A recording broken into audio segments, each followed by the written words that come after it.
Take a look at some of the power rankings here. Yeah, so these power rankings, they have some juice behind them. You're looking at the top 10. You see the Dodgers slid down some spots. The Yankees back in that number 1 spot on the power rankings that are done by our Matt Snyder. And we got to find out what Will Middlebrooks thinks of these power rankings. So let's welcome in our former World Series champ, Will Middlebrooks. So Will, the Yankees, they're winners of 6 straight. Aaron Judge playing out of his mind right now. Our guy Matt Snyder moving the Yankees back to that number 1 spot. Agree or disagree with that move? I agree, but I'm about a quarter mile away from Fenway Park right now, so I gotta agree quietly. These people are angry here, all right? So I don't want to mess with them. But look, I watched the Yankees walk off the Tigers yesterday. That was their 6th walk-off win of the season. That's best in baseball. That tells me they're getting big hits and big moments. This is the best team in baseball right now. I hate to say it. I'm sorry. I'm a homer with the Red Sox. I'll admit to that. But this team is really good. They're very well-rounded. They're first in pitching ERA. Their bullpen's 3rd. And their offense, they're top 10. And if you're that good at pitching and you have a guy like Aaron Judge and you're 23-7 at home, I mean, they flirted with perfect games twice last week. They have a 7.5 game lead in the AL East, which is, in my opinion, the most competitive division in baseball. If the season ended today, 4 of those 5 teams would be in the postseason. Now, Aaron Judge, we have to talk Aaron Judge. He has 21 home runs in 53 games. That's on pace to hit 63 on the season. He's also on pace for 313 average. 63 homers. This man is in a contract year. He is about to get absolutely paid. And if he keeps this up, being in the elite of the elite, top 5, maybe top 3 players in baseball, that new contract, that money's going to start with a 3. We're talking $300 million.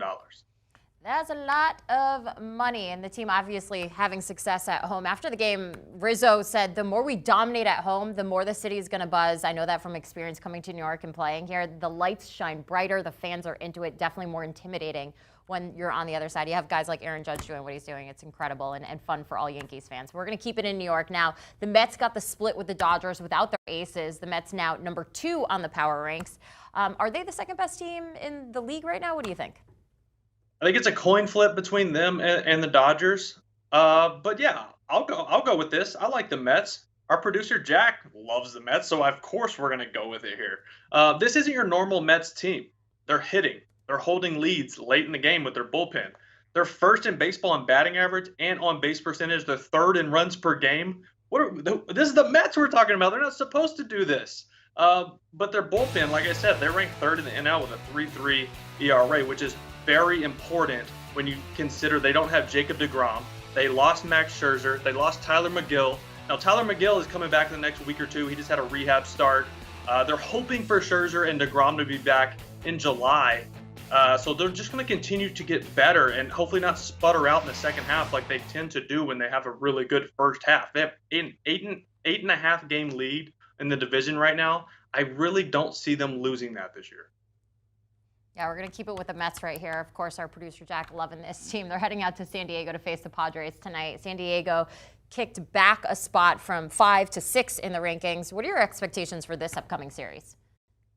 Honestly, I like the Mets to win this series. I think it's going to be a really good series. You look at the pitching matchup. New York going with Carrasco, Walker, Bassett.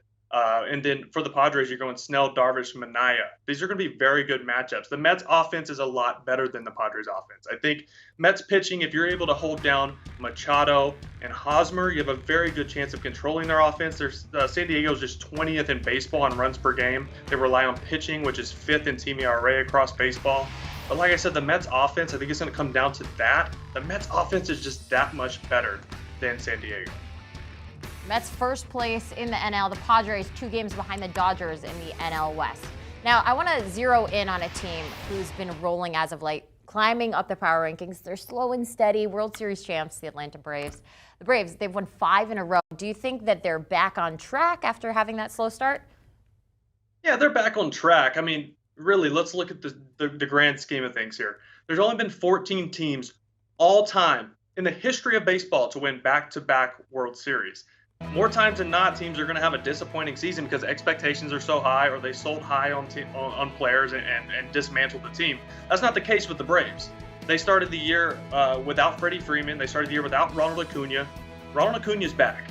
Matt Olson's starting to put some really good at-bats together. He had a big grand slam yesterday. Acuna had 4 knocks yesterday. He's their spark plug. When he goes, they go. Their bullpen is just as good as it was last year with the 3-headed monsters and the 3 lefties. They added Kenley Jansen. Their starting pitching, their rotation, in my opinion, is better than it was last year. They just had a really slow start. And with the expanded playoff structure, I think they can still make a fight for a wild card spot. I don't think they win the division. I think the Mets are that good, as we just talked about. But this Braves team is a playoff team. They just started slow. Acuna's back. Expect to see them get really hot here. I know they won 5 straight, but I think they play some really good ball over the next couple months. Yeah, always good to also have a day off after having that success. They're starting a 2-game series against the Oakland A's tomorrow night. Got to talk about the Phillies now, holding it down at 17. They've rattled off 4 straight wins since Joe Girardi was fired. Now, obviously, it's not the manager, who's out there playing. I want to take a look at yesterday. They had a 3-run walk-off home run. It was Bryson Stott with that one, with the win over the Angels, and Bryce Harper coming out saying, "I'm so happy for Stott, man. What an at-bat. What a situation for him. Being able to put our trust in our young guys the last couple of days, really let them just play. It's been great, and it's paid off today." So where do you think this spark of success is coming from, Will? You know how I feel about canning managers, unless there's a glaring issue with a manager. Like, the managers is always the first to go. The front office is never going to say, "Oh, it's our fault. Let's dismantle our front office midseason." That'll never happen. You can't dismantle a team in June. It just doesn't happen. You're not going to blame your star players for not playing well. You're going to get rid of the manager. That's what happens. Now, sometimes it works, sometimes it doesn't. In this case, Dave Dombrowski looks like a genius because the Angels are coming in who couldn't beat anyone right now. Losing 11 straight. So he looks like a genius right now. So call it a spark, call it whatever you want to be. Bryce Harper said it. He's producing. Their superstars are producing. They're back into their bullpens, finally starting to hold it together a little bit.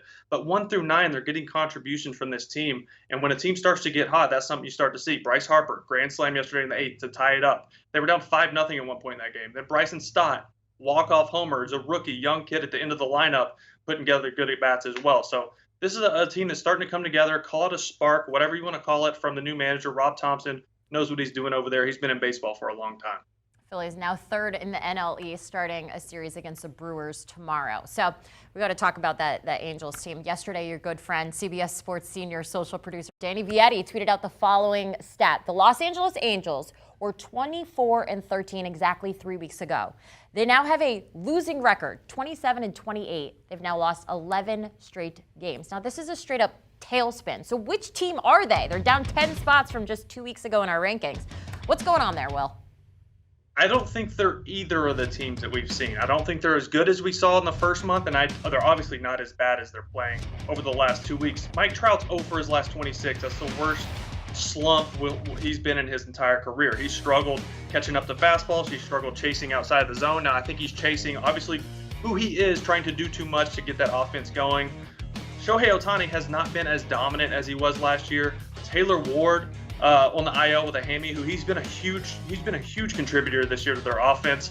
The issue is everyone was hot in the first month.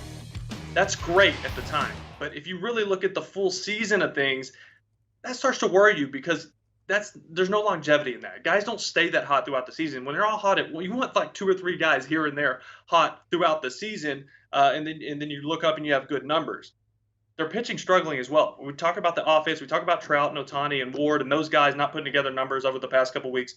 6.82 ERA over the last 11 games for their pitching staff. So they're not really giving them many chances to win. Although the last 4 games they lost, or 4 of the games they've lost in this 11-game span, they were winning in the 7th inning on. So literally nothing is working. So I talked about loving the Red Sox. They're playing them this series. I hope that continues. Sorry, am I allowed to say that? I think you're allowed to say that. You got to get a little of the Red Sox love in there. Will Middlebrooks coming live to us from Boston, Massachusetts, talking good about the Red Sox and not so good about the Angels there. Now you can catch all of Matt Snyder's power rankings on CBSSports.com. You see the list here, 21 through 30. Not too much movement back there. Little teams skyrocketing it up, some going down a couple spots, but you can catch a detailed description of why all of these teams are making the moves that they are on CBSSports.com. Check it out today. Do you want a sports network that delivers everything that matters about the game? The highlights, the picks, the instant analysis, no yelling, no fake debates, no politics. Hit the subscribe button and never miss a moment.